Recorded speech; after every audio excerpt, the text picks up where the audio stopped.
Boris in Scotland, just the gift that keeps giving. I mean, he's a one-man contradiction of Oscar Wilde, who said that the only thing worse than being talked about is not being talked about, although the Irish playwright lived to regret that himself. But clearly every bit of publicity for Boris is just driving his case down. Take the snub or otherwise to not visiting Nicola Sturgeon. It strikes me it's really a case of the pink elephant phenomenon. And that is, if you're told to not think of a pink elephant, the first thing that comes into your mind is a pink elephant.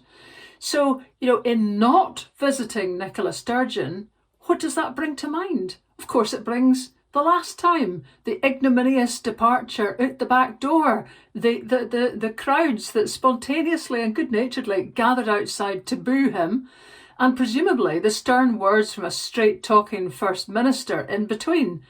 So by not inviting, not receiving that invitation well, not going to visit her, he's actually put back into everyone's mind the condition he's trying to avoid himself. What a stupid man. And of course, everything he's saying whilst he's here in Scotland seems to be almost crafted to irritate every progressive Scot. And actually, that's really quite a lot of us. His complete refusal to let Scotland deal with the drugs crisis as a health emergency, not just a criminal justice issue.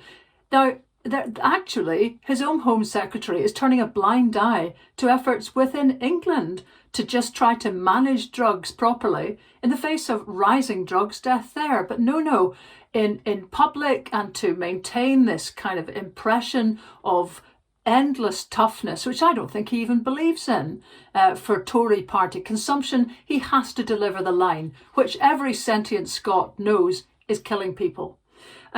Swanning about on offshore wind farms. Well, nice one. Those wind farms, the wind technology and the advances Scotland has got are so due to Alex Salmond's push for wind power against lots of criticism and the fact that Scotland didn't have complete control over wind energy. That was reserved to Westminster, but Alex craftily used planning powers to push ahead on something that Boris Johnson had no interest in whatsoever. I think that interest now is just so plainly what it is, just a photo opportunity to try and look cool for COP26.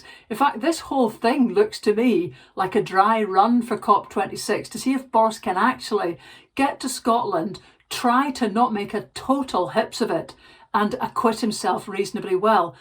The answer so far isn't promising on that front. And of course, now he's completing the comedy turn that he does every time he appears with his usual finale, which is a U-turn, kind of, a bit.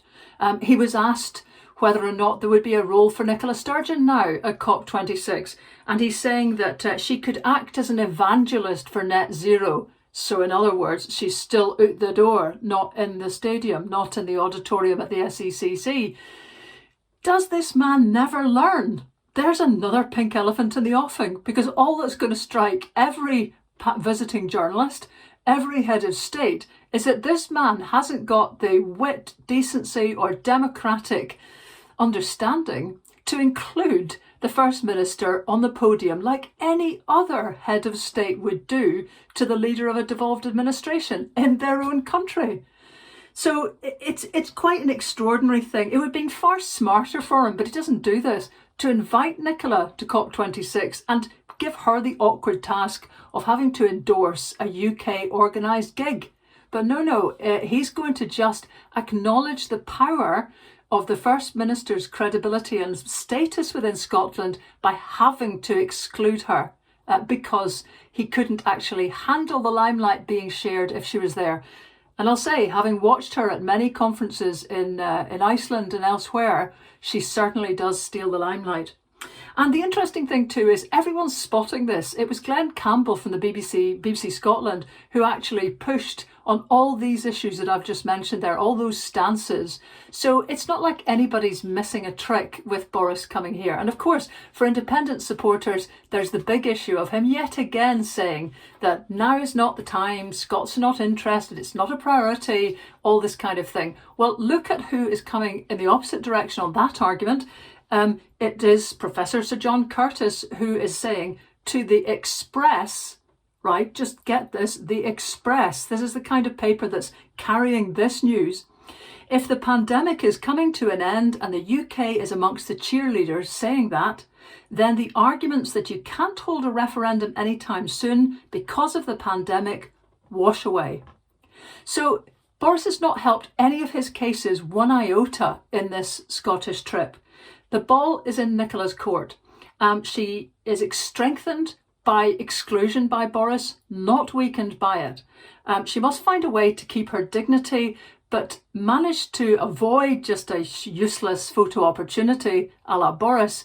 She must find a way to involve herself in COP26 and to demonstrate Scotland's current democratic predicament. There's talk of a Nicola summit the week before COP26. I doubt that many world leaders will have the time to come that early.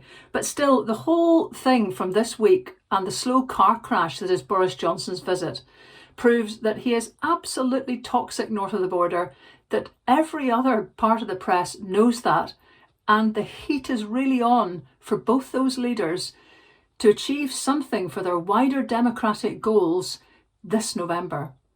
And for Nicola Sturgeon, that means putting independence on the map.